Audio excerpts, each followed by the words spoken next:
All right, a couple more left to go. Another version of the one I just showed you, the standing forward fold. You can actually put your hands in different positions. So you could either hang down like this.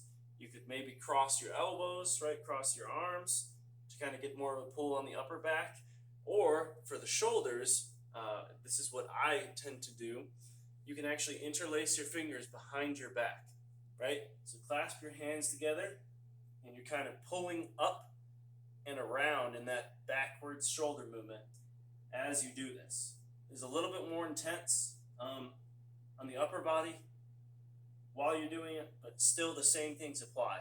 So you're still letting the spine round forward and let yourself kind of hang down, and you're just pushing gently on the upper body there. Okay, couple more. This one is going to be laying down on the ground on your back, and it's called a supine twist.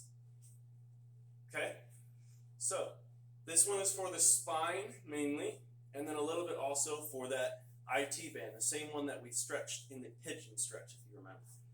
So from here, I'm going to bring one leg up to about 90 degrees. The other leg is flat on the ground. Now I'm taking this leg, I'm taking my right leg with my left hand, and I'm gently pulling it over to the left, okay? So my right arm is kind of hanging out here.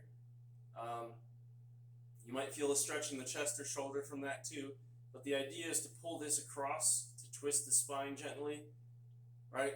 And the rest of your body is staying upright, or staying facing, the ceiling, facing up as you move through the lower spine and the lower body. So on the other side, bring one leg up, gently twisting, okay, and keeping the other arm on the ground. You don't want to just rotate the whole body. That's doing nothing for you. Keep your upper body in contact with the ground. All right? Let's see.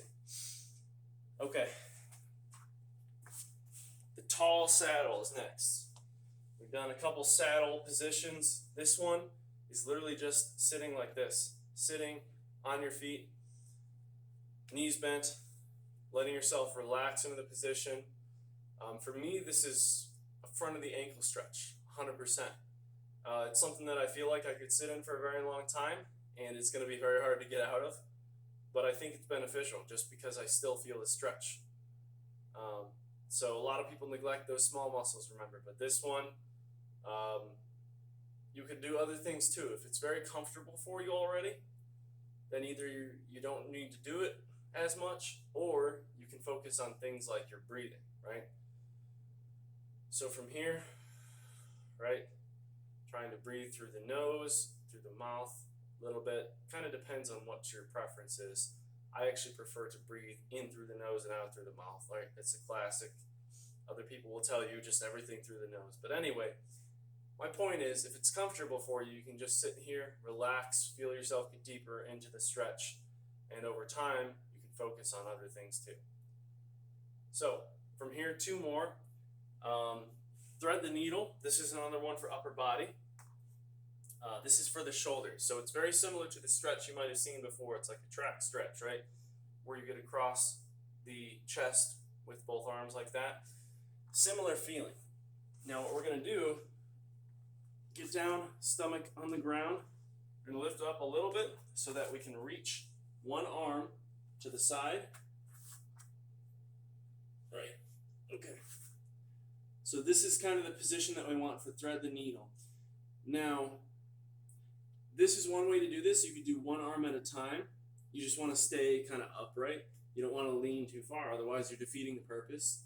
Or you could do a double flat thread the needle, which is essentially just reaching the other arm out the other way, trying to keep the palms in contact with the ground and just sitting here. Now, it might not look like I'm doing much, but just having the weight of my upper body on my arms, I really feel it. And you'll feel this one when you try to come out of it too. So on the other side,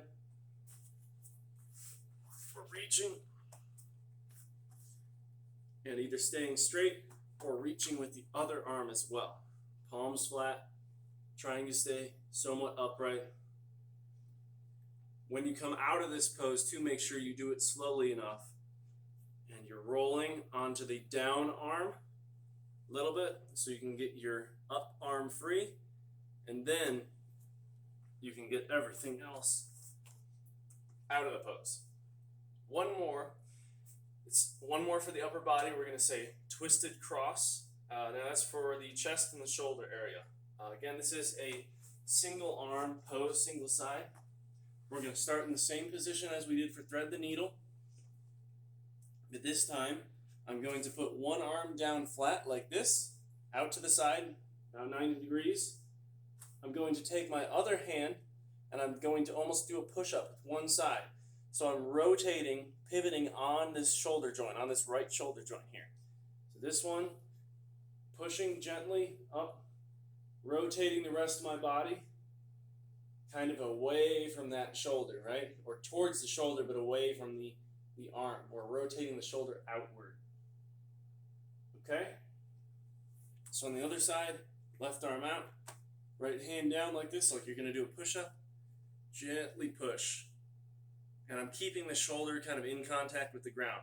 The more you lift the shoulder up, like this, you have to keep your elbow bent to protect it, and then the more you'll feel the chest. So it kind of depends on what you want. But if you want chest stretch, then I would keep the arm bent here, push gently, and allow the shoulder to come up off the ground. If you want shoulder stretch, in contact with the ground the whole time, and levering your whole body on it, okay? So, that is it for the stretches that I had planned to demonstrate. So, hope you guys learned something.